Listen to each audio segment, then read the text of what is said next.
Selamat datang di podcast Biar Gak Nyesel episode kesekian dan selamat datang di channelku lagi. Beberapa waktu yang lalu aku sempat ketemu dan ngobrol lagi secara online sama adik tingkatku yang pernah jadi mentee di salah satu program mentorship yang ada di kampus. Dia datang lagi ke aku buat ngobrolin tentang probation. Karena dia baru 3 hari keterima kerja, bahkan dia belum wisuda saat dia keterima kerja. Dia sangat penasaran apa yang bisa dilakukan selama masa probation. Kenapa probation tuh kerasanya kayak berat dan ekspektasinya rasanya kayak besar. What did I do ketika dulu 7 tahun yang lalu ketika aku pertama kali fresh graduates dan juga harus probation di salah satu multinational company. Apa yang aku lakukan, dan kalau aku harus ngulang probation lagi nih, atau kalau aku bisa balik lagi ke 7 tahun yang lalu dan ngomong sama Tasya di 7 tahun yang lalu, ini 5 hal yang bakal aku lakuin. Dan mungkin bonus aku juga bakal cerita apa yang sebenarnya benar-benar aku lakukan untuk presentasi probation. Jadi kalau kamu relate, kamu juga ada di periode probation, kamu mungkin perlu dengerin ini sampai habis. By the way, aku tuh penasaran, kenapa sih istilah masa uji coba itu kenapa disebutnya probation? Apakah itu dari bahasa Inggris? Yang turns out, ketika aku cari di ChatGPT, probation itu dari bahasa Latin probare, yang artinya itu adalah menguji atau membuktikan. Which, probation itu literally adalah periode untuk masa uji coba. Kalau dari perusahaan, sebenarnya 3 bulan tuh emang waktu yang sebenarnya kurang loh. 3 bulan itu untuk ngelihat performa kamu sebagai talent, sebagai karyawan mereka, apakah bagus atau nggak bagus. Dan selain dari kantor itu ngelihat gimana performance karyawannya, sebenarnya masa probation itu juga jadi waktu buat kamu ngelihat juga gimana kamu dengan pekerjaannya. Bukan untuk menjadi picky dalam arti, kalau probation 2 bulan kamu ngerasa capek banget, kamu ngerasa burn out, kamu ngerasa kok kayaknya things not going so well, terus kamu memutuskan untuk yaudah resign dan merasa bahwa ini kayaknya pekerjaannya bukan gue banget. Bukan itu intinya. Aku ada aja lagi, aku nemu teman-teman mentee yang ngerasa bahwa probation tuh kayak susah banget di 2 minggu pertama, terus ngerasa bahwa ini kayaknya kerjaannya bukan aku dan aku memilih resign. Jangan dulu ya adik-adik. Jangan dulu. Yang aku maksud probation ini bisa jadi tempat kamu untuk ngecek dan juga menilai gimana kamu terhadap pekerjaanmu tuh adalah untuk, salah satunya memang melihat seberapa kamu cocok. Tapi yang lebih pengen aku tekankan adalah in this economy, dengan pekerjaan yang semakin sulit, bahkan bertahan di pekerjaan aja itu juga bukan jadi hal yang gampang sekarang. Kamu udah jadi pekerja yang baik aja, yang namanya badai layoff itu sering nggak bisa dihindarkan. Memutuskan dengan cepat bahwa suatu pekerjaan itu nggak cocok buat kamu hanya karena kamu lagi di masa probation, itu sangat disayangkan. Jadi, kamu melihat masa uji coba ini adalah untuk mempersiapkan. Kalau memang pekerjaan ini yang lagi kamu hadepin itu sulit banget, let's say, apa ya yang bisa kamu lakukan supaya pekerjaanmu bisa jadi lebih ringan, bisa jadi lebih efisien, dan sulitnya ini yang di masa probation nggak kebawa sampai berapa tahun pun kamu mau bekerja. Dan kalaupun ada hal yang kamu rasa kayak kurang cocok, entah dari culture-nya, entah dari atasannya, atau dari teman-temannya, ada nggak ya hal lain yang bisa dilakukan supaya hal itu tuh tidak mengganggu pekerjaanmu secara keseluruhan. Karena menggadaikan ketidaknyamanan untuk uncertainty di masa sekarang, menurut aku tuh juga cukup beresiko sih. So hopefully kamu bisa mentreat itu apa sih? Jadi hopefully kamu bisa memperlakukan probation ini nih waktu buat kamu belajar dan bersiap-siap buat pasang kuda-kuda supaya bisa bertahan lebih baik, bisa kerja lebih baik di pekerjaan kamu yang sekarang. Jadi benar, dan aku setuju kalau probation itu sebenarnya adalah uji coba 2 arah ya, antara perusahaan ke kamu dan terutama kamu juga ke perusahaan dan jenis pekerjaanmu. Nah, sebelum aku ala-ala ngomong kayak probation tuh harusnya gimana-gimana, aku mau cerita soal gimana dulu situasi dan kondisi masa probationku. Jadi dulu aku bekerja di salah satu multinational company FMCG. Jadi sektor industri perusahaannya itu adalah manufacturing. Jadi produk dan brandnya itu ada banyak banget, sehingga orang-orang di situ pun juga roles-nya itu ada banyak banget, dan manusianya itu sendiri tuh juga banyak banget. Syukurnya ketika dulu aku bekerja itu belum ada gelombang layoff, dan waktu aku pertama kerja habis fresh graduate itu kan belum COVID ya di tahun 2018. Jadi kayaknya ekonomi Indonesia tuh masih relatif lebih baik gitu loh. Sehingga di kantor itu banyak banget pilihan kalau mau nyari talent atau karyawan yang pinter dan jago. Situasinya, sayangnya atau mungkin untungnya, aku nggak tahu, orang yang aku gantikan di posisi yang aku lamar itu anak yang lumayan high achiever. Dia emang pinter, dia masih muda, dia sangat aktif, energik, kayak definisi anak yang kalau nggak ada lo nggak rame gitu kan. Jadi kayak a whole package. Terus digantiin sama aku yang masih fresh graduates dan bingung, terus anak dari Jawa Tengah yang pindah ke kota metropolitan. Aku pernah cerita deh culture shockku, kamu bisa nonton di episode podcastku yang ini.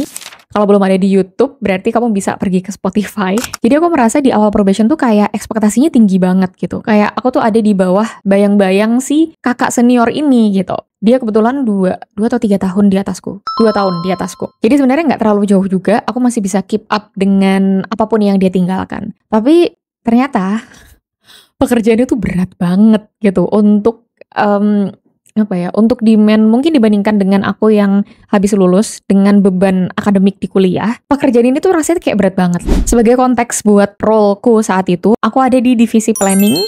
Apakah di sini ada yang anak planning juga? Kalau kamu anak teknik industri pasti kamu familiar dengan namanya PPIC. Jadi kerjaan aku tuh adalah memastikan bahwa barang yang dikirim itu sesuai secara tujuannya, waktunya, jumlahnya, jenisnya. Gitu. Dan untuk membuat hal menjadi lebih rumit, aku tuh nge-handle customer export. Jadi customerku tuh bukan orang Indonesia. Yang dulu di kuliah, kalau aku nggak sering pakai bahasa Inggris, dan faktanya memang nggak sering pakai bahasa Inggris, waktu awal-awal kerja tuh juga aku tidak mengerti orang Australia ngomong. Jadi aku bermasalah sama accentnya orang-orang di Southeast Asia Australia. Aku saat itu nge-handle-nya SIAA. Nah, ketika aku pertama kali masuk ini, kebetulan ada isu di kategori yang aku pegang. Jadi untuk aku tahu berapa barang yang dikirim, kan aku harus tahu ya berapa barang yang diproduksi. Jadi aku harus tahu ngeproduksinya tuh pakai bahan mentah apa aja. Saat itu kebetulan aku megangnya minuman, teh. Jadi ada satu daun teh yang dia tuh dikirimnya tuh dari India kalau nggak salah. Dari India dikirim ke Indonesia. Ternyata di perjalanan itu kapal tenggelam. Kamu jangan bayangin kapal tenggelam kayak Titanic ya, bukan? Tapi entah gimana itu kapal bocor dan si teh ini jadi nggak bisa sampai ke Indonesia. Sebagai planner itu disaster loh. Dan posisinya aku baru, jadi aku nggak tahu kalau ada problem kayak gini tuh harus gimana. Ditambah orang sebelum aku, dia bilang kayak, "Tas, seumur-umur gue nge-handle kerjaan ini adalah isu terbesar." Jadi kayak, thanks for saying that to make the things even worse. Ketika si barang material tadi tuh nggak bisa nyampe, akhirnya carilah supplier lain kan. Ada nih satu supplier yang masih bisa kirim ke Indonesia. Tapi ternyata saat itu entah kenapa, namanya juga tanaman ya. Saat itu tuh gagal panen, jadi makin nggak bisa diproduksi lagi. Apa coba yang mau aku perjuangkan di probation kalau bukan KPI, ya kan? Itu job. Jadi KPI-nya jelek banget. Udah nggak bisa ketolong. Kayak ibaratnya kalau semua barang itu bisa aku delivery secara on time dan 100% terpenuhi. Karena si benda satu ini nih nggak bisa diproduksi dan nggak bisa disuplai. Udah, pokoknya KPI aku nggak akan ketolong. Jadi ya udah, gimana aku memperjuangkan probation, aku nggak tahu secara angka. Akhirnya setiap hari itu terasa sangat-sangat berat. Jadi 3 bulan pertama, nangis adalah nama belakangku. Tiap hari kerjaannya sampai begadang karena aku juga harus figure so many things out buat ngerjain kerjaan-kerjaan ini. Belum lagi kehantam realita bahwa ternyata kerja itu banyak banget ya meetingnya, dan ternyata kalau meeting gitu tuh nggak bisa menyelesaikan pekerjaan kita yang terpending ya gitu. Juggling hidupnya tuh sangat-sangat kesulitan dan faktanya memang nggak ada yang pernah ngajarin itu gitu loh di kuliah ataupun di kehidupan pada umumnya. Jadi kagetnya ketika aku probation. Jadi aku bisa bilang situasi mentalku saat itu sangat-sangat buruk dan teman baikku adalah musola. Alhamdulillah di kantor itu ada musola yang deket sama meja kerja. Aku nggak tahu di kerjaanmu gimana guys, tapi kalau di kerjaanku tuh sore itu malah lagi rame-ramenya. Kayak tiba-tiba semua problem tuh datangnya di sore gitu. Jadi cita-cita pengen pulang jam 5 sore, keluar kantor masih bisa ngeliat sunset gitu ya. Itu cita-cita doang. Nah karena kerjaan tuh lagi penuh-penuhnya di sore, jadi aku suka escape dengan aku tinggal sholat asar di jam-jam yang sekiranya musola itu nggak rame. Dan di situ aku nangis. Pokoknya setiap sholat gitu, gue tuh nangis. Sampai ada satu seniorku yang kebetulan kita tuh kenal ketika aku masih internship di perusahaan yang sama. Namanya Mbak Nika. Hai Mbak, kalau kamu lihat, I still remember you too well. Jadi si Mbak Nika ini kebetulan juga lagi sholat di situ. Aku nggak tahu ya, aku tuh udah mencoba untuk menyembunyikan mukaku supaya tidak sembab, supaya nggak kelihatan habis nangis. Tapi mungkin tetap kelihatan. Dan Mbak Nika ini nggak tanya apa-apa. Dia nggak yang kayak, lu habis nangis ya, kayak, ih ngapain sih harus nangis, nggak apa-apa kali, gitu. Enggak, dia cuma bilang kayak, tenang aja, kan kamu masih baru, masih belajar, bikin salah itu wajar, nggak apa-apa. Kalau bikin salah ya tinggal minta maaf. Tapi aku inget banget sampai sekarang bahwa yang dia katakan itu somehow benar. Dan kayaknya dia tuh juga bilang ini deh, kalau kamu kerja terlalu keras, yang rugi tuh bakal kamu. Karena kamu yang duluan akan jatuh, minimal kamu sakit. Tapi perusahaan ini tuh gak akan bangkrut dalam semalam kok, hanya karena kamu kerjanya normal-normal aja. nggak cuma Mbak Nika ini juga, masih ada satu seniorku yang kebetulan dia masih bekerja di perusahaannya sekarang, dan kami masih kenal baik. Si kakak ini tuh satu peers, jadi satu divisi sama aku, cuman emang dia lebih senior, dan ketika aku pernah nyamperin meja dia karena aku lagi frustrated sama salah satu problem, dia tuh cuma bilang kayak, "Don't be too hard to yourself, kid."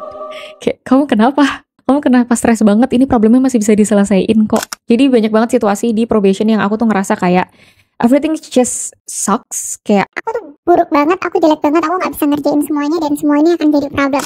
Nah, knowing that I'm so doomed, kerjaanku udah bener-bener gak ketolong, KPI aku bener-bener gak ketolong, apa yang bisa aku lakukan untuk menyelamatkan presentasi probationnya? Karena probation kan kayak gongnya adalah ketika kamu presentasi kan. Dan ketika dulu aku di corporate yang lama, aku tuh presentasi ke 2 level di atas. Jadi aku di level assistant manager, maka aku presentasi di depan manajerku dan bosnya manajerku, which itu director. Dan saat itu challenge-nya adalah direkturku ini orang expat, orang luar. Kebetulan dia dari India. Yang namanya fresh graduate, aku sebelumnya nggak pernah kerja sama orang India. Jadi aku nggak tahu apakah si direkturku ini dia lebih fokus sama hasil. Jadi bodo amat proses lu berdarah kayak gimana, kalau KPI lu jelek, KPI lu jelek. Atau dia bisa menghargai proses. Itu juga hal yang bikin aku sangat-sangat overwhelmed dan burnout di masa-masa probation karena aku nggak tahu ekspektasinya tuh harusnya seberapa. Jadi aku ngerasa kayak semua yang aku kerjain itu kurang. Tapi ini beberapa hal yang menurut aku ini sangat menyelamatkan KPI ku yang udah buruk dan gak ketolong itu. Kita masuk yuk. Yang pertama adalah banyak-banyak latihan. Latihan bukan sembarang latihan.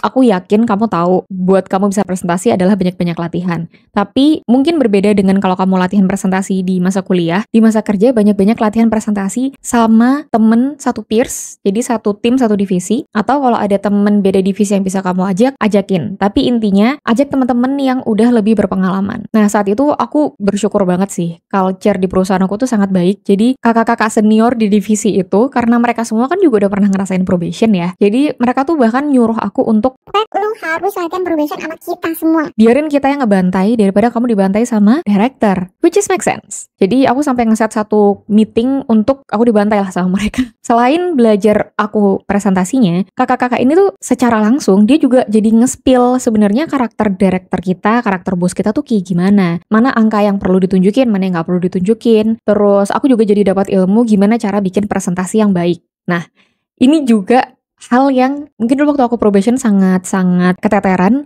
karena presentasi ketika kamu kuliah di dunia akademik sama presentasi kalau misalkan kamu ikut lomba business case atau mungkin sejauh ini sebagai anak kuliahan presentasi yang kamu lihat referensi kan dari dosen ya.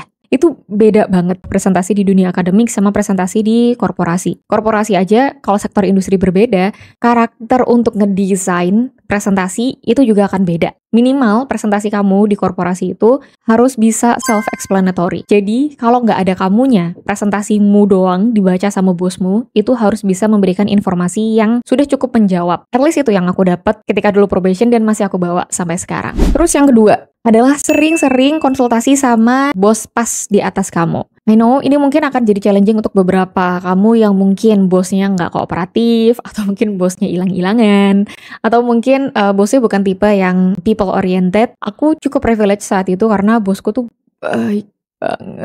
baik banget. Jadi aku banyak-banyak konsul, banyak-banyak ngobrol dan being transparent sama bos gitu ya. Karena kesalahan dan kebodohan apapun yang aku perbuat, yang tanggung jawab kan bosku juga kan. At least dia juga tetap harus pasang badan kan gitu. Jadi I try to be vulnerable. Kayak kalau aku nggak bisa ya aku bilang aku nggak ngerti, aku harus tanya ke siapa. Jadi dia tahu situasi anaknya seperti apa. Ternyata itu tuh membantu untuk meningkatkan trust dari bosku terhadap aku. Itu pun juga baru aku sadari setelah lulus probation ya. Bosku ini bilang kayak, Tas, gue tahu KPI lu tuh jelek, tapi gue ngeliat gimana lu berusaha banget untuk ngerjain ini. Karena lu cerita semuanya ke gue. Nah, di situ aku baru sadar bahwa untuk catch up sama bos itu tuh penting banget di masa-masa probation. Jadi jangan ngerasa independen dan ngerasa lu bisa semuanya sendiri, malah kayak nggak pernah update ke bos. Jangan. Update yang jelek ke bos itu lebih baik daripada bos lu nggak dapet update apapun.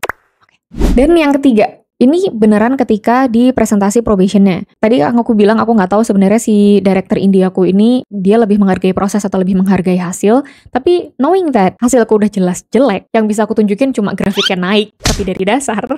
Akhirnya aku fokus ke progress dan aku nunjukin gimana attitudeku dalam menghadapi isu yang super besar ini. Jadi yang aku highlight ketika presentasi probation adalah gimana aku mencoba untuk menolong problem ini yang ujung-ujungnya nggak ketolong. Menurut aku itu nunjukin attitude kita yang sebenarnya. Dan gak jarang ya, nyesel listeners, employer, entah itu corporate atau mungkin orang individual, mau nge-hire kamu itu karena attitude-mu, nggak semata karena skill-mu.